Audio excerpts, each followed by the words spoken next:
क्या एक औरत का अस्तित्व सिर्फ उसके पति से है? क्या बरसों की मेहनत, अकेले बच्चों को पालने का संघर्ष और वो हर आंसू जो उसने अकेले पोंछा, क्या उन सब की कोई कीमत नहीं? आज सुजाता के सामने उसकी बेटी की शादी है और समाज पूछ रहा है कि कन्यादान कौन करेगा। एक ऐसा पिता जो 25 साल पहले उन्हें बेसहारा छोड़ गया, या वो माँ जिसने बाप बनकर उन्हें दुनिया से लड़ना सिखाया। आज सुजाता जो फैसला लेने वाली है, वो सदियों पुरानी परंपराओं की नींव हिला देगा। तुम लोग यह क्या कह रहे हो? सुजाता एक पल के लिए हैरान रह गई। इसमें गलत क्या है माँ? तुम जरा सोचो। श्रुति की शादी होने तक धीरज रख लो, उसके बाद पिताजी अपने रास्ते चले जाएंगे। प्रणव ने अपनी माँ को समझाते हुए बहुत ही शांत और दुलार भरे स्वर में कहा। उसने आगे कहा, शादी में लोगों के बीच ऐसी बातों पर चर्चा होना अच्छी बात नहीं है माँ। राजेश की माँ भी यही पूछ रही थीं कि पिता के होते हुए कन्यादान कोई और क्यों करे। उसने श्रुति माँ को स्थिति समझाने की कोशिश की। सुजाता स्तब्ध होकर अपने बेटे और बेटी को बारी बारी से देखने लगी। अब मेरी शादी दयाकर चाचा या शकुंतला बुआ से वेदी पर बैठकर कन्यादान करने के लिए कहना होगा। पर याद करो, उन्होंने कितनी बार हमारा अपमान किया है। उन सब बातों को मन में न रखते हुए आज अपनी जरूरत के लिए हम अपना आत्मसम्मान मारकर उनसे पूछने को तैयार हैं। इससे अच्छा तो यही है कि पिताजी को ही बुला लें। 10 लोगों के बीच हमारी भी इज्जत रहेगी। भले ही श्रुति धीमे स्वर में कह रही थी, लेकिन उसकी आवाज में एक दृढ़ निश्चय था जो सुजाता के कानों को चुभ रहा था। मुझे सोचने दो, कहकर वह पास रखी एक कुर्सी की ओर बढ़ी और भारी मन से उस पर बैठ गई। श्रुति ने अपने भाई की ओर देखा। प्रणव ने आंखों ही आंखों में उसे चुप रहने का इशारा किया और कमरे से बाहर निकल गया। श्रुति भी उसके पीछे पीछे चल दी। जाते हुए बच्चों को पीछे से देखते हुए सुजाता की आंखें अनजाने में ही 23 साल पुराने अतीत में झांकने लगीं। क्या आप सरकारी नौकरी छोड़ रहे हैं? 7 महीने के प्रणव को दूध पिलाते हुए सुजाता ने पति की बात सुनकर हैरानी से पूछा। हाँ, कितने समय तक इस रुकी हुई जिंदगी में पड़े रहेंगे? इसी में रहे तो खर्चों के लिए भी दूसरों की सहायता लेना पड़ेगा। इसीलिए इस्तीफा दे रहा हूं, राजा जी ने बड़े लापरवाह अंदाज में जवाब दिया। खर्चे कम कर लें तो काफी है। आमदनी के हिसाब से ही खर्चे होने चाहिए। सुजाता जैसे खुद से ही बड़बड़ाने लगी। वो सब मुझे मत सिखाओ। बच्चे का दूध और घर के खर्चे तुम संभाल कर दिखाओ। राजा जी भड़क उठा। घर के खर्चे हमेशा की तरह ही हैं। मैं बिना कामवाली के खुद सारा काम कर रही हूं। क्या आपको मासूम बच्चे के दूध का खर्चा ज्यादा लग रहा है? अगर आप रविवार को दोस्तों के साथ पार्टी और घूमना फिरना बंद कर दें तो बहुत बचत होगी। सुजाता को ज्यादा बोलने की आदत नहीं थी, इसलिए उसका स्वर धीमा ही रहा। तुम अपने मायके से जो हीरे मोती लाई हो, उन्हें मैं ऐशो आराम में नहीं उड़ा रहा हूं। असल में तुम्हें इन सब बातों से कोई मतलब नहीं होना चाहिए। कमाने वाले को पता चलता है कि दुख क्या होता है। वह जोर से चिल्लाया, मतलब नहीं है, इसीलिए शायद किसी और के बताने तक मुझे कुछ पता नहीं चला। सुजाता मन ही मन बड़बड़ाई। उसकी आवाज कभी उससे ऊंची नहीं होती थी। सालों से औरतों को जिस दबी हुई आवाज में बोलना सिखाया गया था, वह भी हमेशा उसी स्वर में बात करती थी। अच्छा, तो अब क्या कहोगी? ठीक है, मैं घर बैठता हूं और तुम जाकर कमा कर लाओ, तब पता चलेगा। अपने पति की घमंड देखकर उसे अपने पिता की वे बातें याद आईं जो उन्होंने उसकी मां से कही थीं। उसे आगे पढ़ने की क्या जरूरत है? शादी करके विदा कर दो, पति कमा कर खिलाएगा। सुजाता खामोश हो गई। इससे पहले उसने कई व्यापार किए थे, पर नौकरी नहीं छोड़ी थी। किसी उम्मीद में नया व्यापार शुरू करना, उसमें नुकसान सहना और फिर वापस आ जाना उसकी पुरानी आदत थी। सुजाता ने कई बार समझाने की कोशिश की, पर उसने कभी नहीं सुना। लेकिन इस बार सीधे नौकरी से इस्तीफा देना सुजाता को पसंद नहीं आया।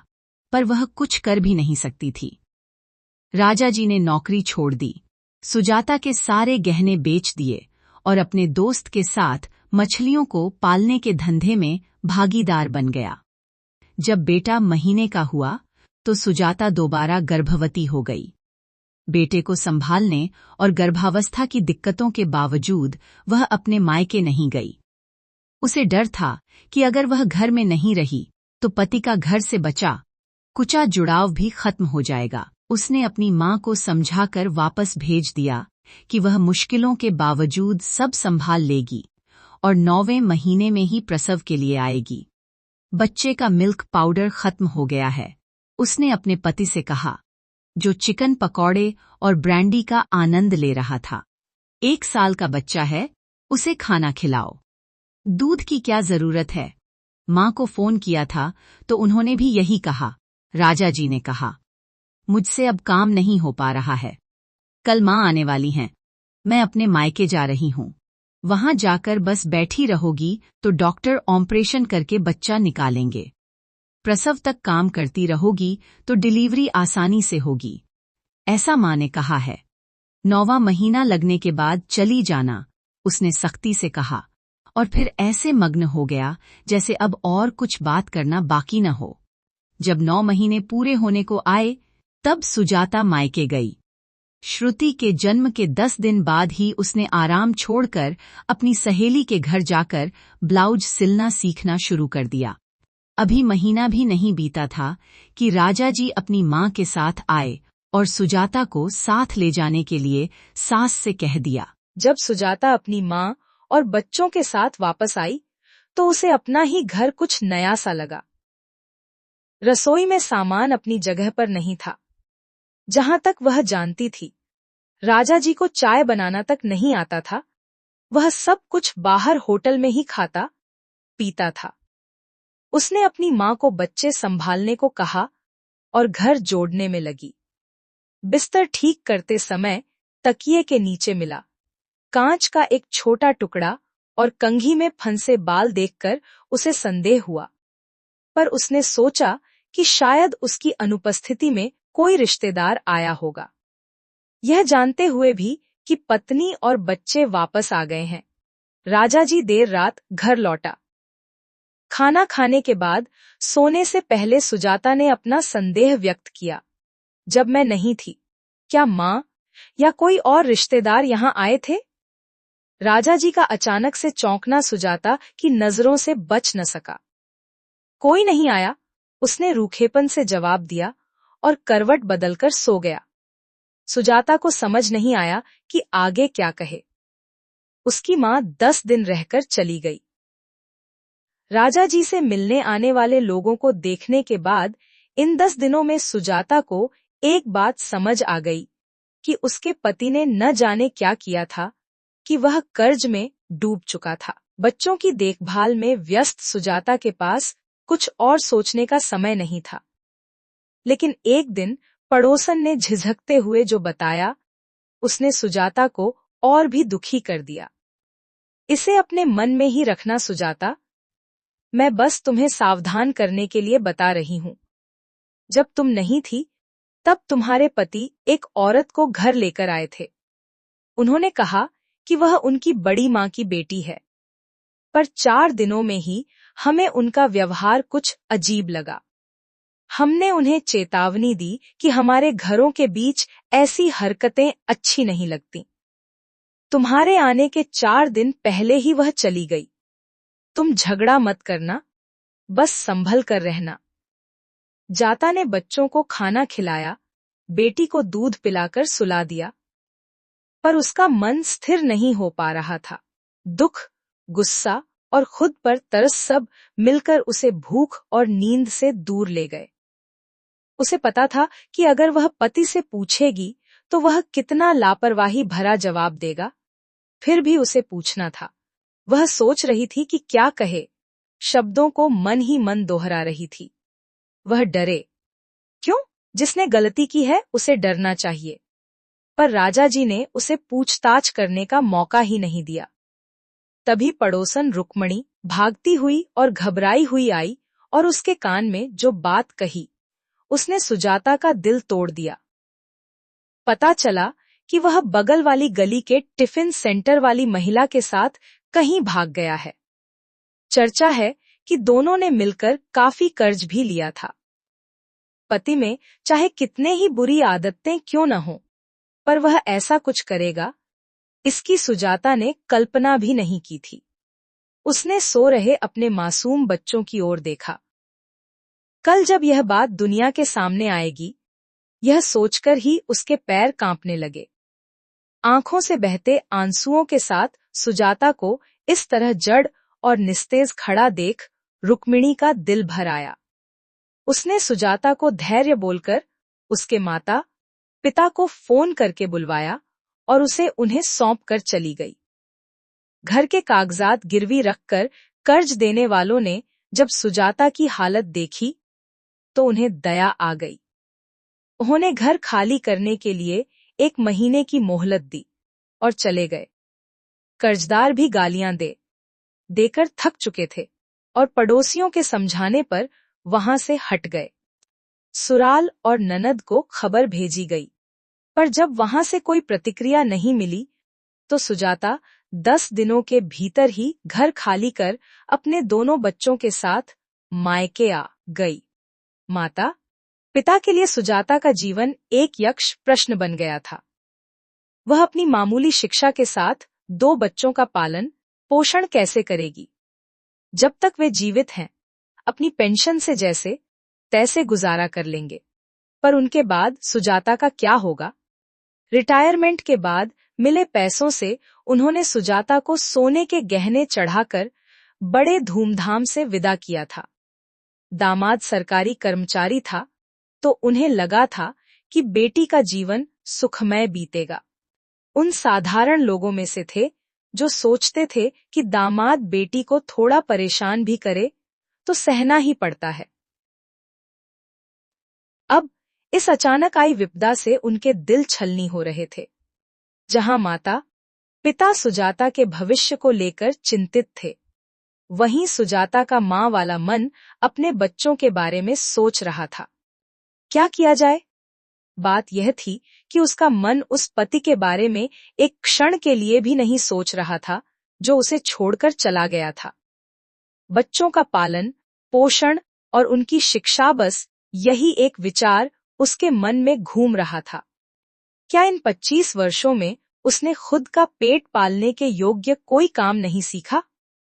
उसकी 10वीं की पढ़ाई शायद उसे नौकरी न दिला पाए, पर क्या वह और कुछ नहीं कर सकती?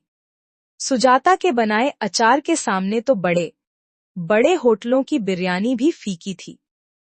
जब पिता भोजन करते हुए उसके हाथ के स्वाद की तारीफ कर रहे थे, तब सुजाता को अचानक एक विचार आया। उसने तुरंत अपने माता पिता को अपनी योजना बताई। क्या तुम इतना कष्ट सह पाओगी बेटी? जब तक मैं हूं, तुम्हें और बच्चों को कोई तकलीफ नहीं होने दूंगा, पिता ने रुंधे गले से कहा। क्या यह नियम है पिताजी की एक औरत को हमेशा चौखट के भीतर ही रहना चाहिए और खुद मेहनत नहीं करनी चाहिए?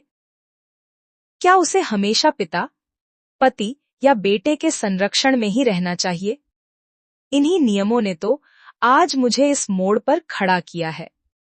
कम से कम अब तो मुझे अपने पैरों पर खड़े होने दीजिए, सुजाता ने दृढ़ता से कहा। उसने बाजार से जरूरी सामान मंगवाया। पहले कम मात्रा में अचार बनाकर छोटे छोटे सैंपल पैकेट तैयार किए और दुकानों पर देने लगी। दुकानदार झूंझलाकर कहते, नहीं चाहिए बहन जी, पहले वाला स्टॉक ही नहीं बिक रहा।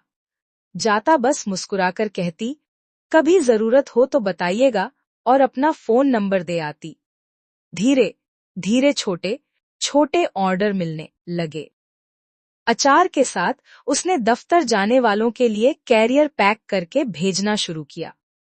वह गुणवत्ता और स्वच्छता का पूरा ध्यान रखती थी। यह वह धरती है जहां राम के साथ रावण और सुमित्रा के साथ शूर्पणखा ने भी जन्म लिया है।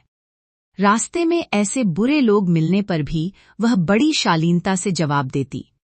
वह मन ही मन अपनी परिस्थितियों को नमन करती, क्योंकि उसी संघर्ष ने उसे यह धैर्य सिखाया था। देखते ही देखते कैटरिंग का काम एक बड़े होटल के स्तर तक पहुंच गया। उसने भरोसेमंद कर्मचारी रखे, या यूं कहें कि उसकी कार्यशैली ने उन्हें भरोसेमंद बना दिया। दूर हुए रिश्तेदार भी अब पास आने लगे। बच्चे बड़े हो गए और माता पिता का देहांत हो गया। राजा जी कहाँ और किसके साथ रह रहा है, यह जानते हुए भी सुजाता ने कभी उसके ऊपर ध्यान नहीं ली। अगर कोई बताने की कोशिश भी करता तो वह साफ कह देती कि उसका जिक्र न किया जाए। प्रणव और श्रुति दोनों पढ़ने में तेज थे। पढ़ाई पूरी होते ही उन्हें अच्छी नौकरियां मिल गईं। जब श्रुति ने बताया कि उसके सहकर्मी राजेश ने उसे प्रपोज किया है, तो सुजाता ने उनसे बात की। उसने होने वाले समधियों को राजा जी के बारे में सब कुछ सच सच बता दिया। शादी का मुहूर्त तय हुआ। समस्या तब आई जब पुजारी ने पूछा, कन्यादान कौन करेगा? प्रणव और श्रुति सोच रहे थे कि यदि पिता को बुलाकर कन्यादान करवाया जाए तो ससुराल वालों के सामने शर्मिंदा नहीं होना पड़ेगा। सुजाता के घर पर श्रुति के होने वाले सास ससुर, सुजाता के ममेरे भाई दयाकर और बड़ी बहन शकुंतला सपरिवार बैठे थे। श्रुति किचन में कॉफी मिलते हुए दुखी मन से बोली, क्या माँ होश में रहकर यह सब कर रही है भैया? हमें खुद बात करके मामला सुलझाना चाहिए था, पर माँ ने इन सबको यहाँ क्यों बुलाया है?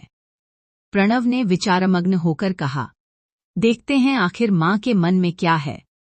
सुजाता ने कमरे में आकर कहा, आप सब जानते हैं कि मेरे पति मुझे छोड़कर चले गए थे। इतने वर्षों तक बिना किसी पुरुष की सहायता के मैंने अपने बच्चों को पाला और पढ़ाया। मुझे कभी उनकी जरूरत महसूस नहीं हुई, पर आज इतने सालों बाद कन्यादान के नाम पर मेरे बच्चों को लगता है कि उनकी जरूरत है। उनकी इस मासूमियत पर मुझे हंसी भी आती है और थोड़ा दुख भी होता है।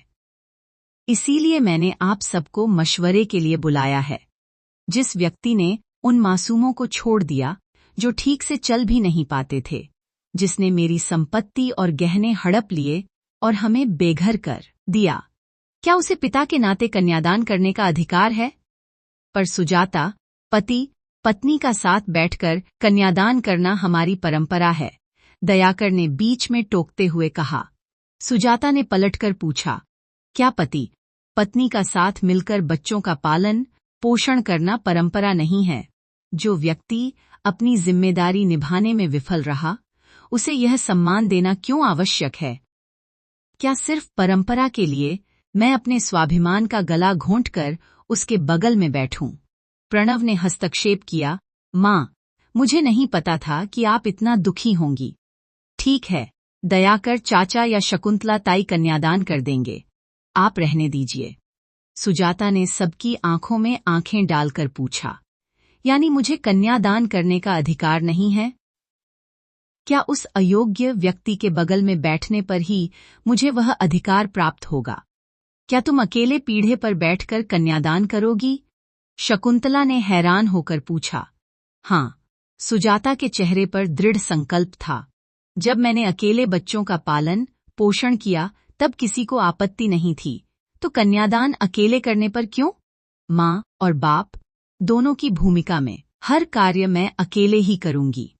आप अपनी राय बताइए, और यदि यह संभव नहीं है तो क्योंकि बच्चे एक दूसरे को पसंद करते हैं, हम रजिस्टर्ड मैरिज करेंगे।